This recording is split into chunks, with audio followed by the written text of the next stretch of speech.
Welcome to the Feeding for Lamb Survival webinar, Part 4. Good afternoon, ladies and gentlemen. My name is David Brown and I work for Farm Advisory Holmes Sackett. Some quick ideas for grain feeding. Introduce grain slowly. Always look up your tech advice from the industry websites. Look towards safer feeds, oats, barleys. It can cause trouble if it's not done properly. Stay away from wheat. And legumes are safe and good feeds to feed out if you got them nearby, but the extra protein is costly. The supplementary feeding benchmark is 40,000 megajoules of energy per hour. So if you are setting about a supplementary feeding regime, try and set it up so you can feed about 6,000 wethers in an hour. Feed more and less often. Don't try and feed every day or every second day. Feed twice a week.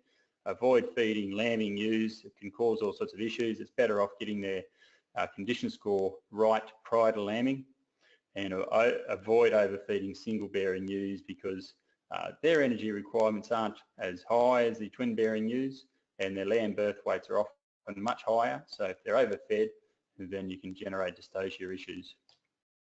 So I've got a couple of good questions that have come through. The first one is, how do the figures for barley compared to whole cotton seeds? It's a good question.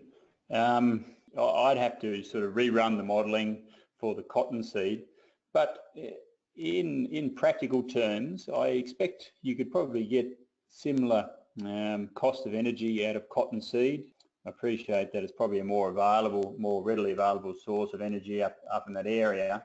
So if you can get your cotton seed out at similar prices, maybe a little bit more, if it costs a little bit more, it might be okay per unit of energy, then you'll still be able to generate the same returns. And you can see that there, that if you've got scanned ewes and you are expecting to generate that sort of 3% additional lamb survival per kilogram of live weight saved, as a fair bit of fat in the system, the returns are pretty good. So you could probably afford to pay a little bit more per unit of energy if it comes through cottonseed. Another question that we've got, so you're saying scan for twins, not just for pregnancy status? Yeah, for sure. Look, I think that should be a generic sort of message. If you've got to go through the management process of scanning, I can't see any economic benefits of scanning for wet and dry. If you're going to scan, where the extra 20 or 30 cents per head that it may cost to get them scanned for twins, and then you can really start to generate some returns from scanning, the scanning process. Thanks to everyone today for participating, and I hope that you got some good messages out of the presentation. Thank you for listening. This webinar was brought to you by Holmes Sackett and the Queensland Government.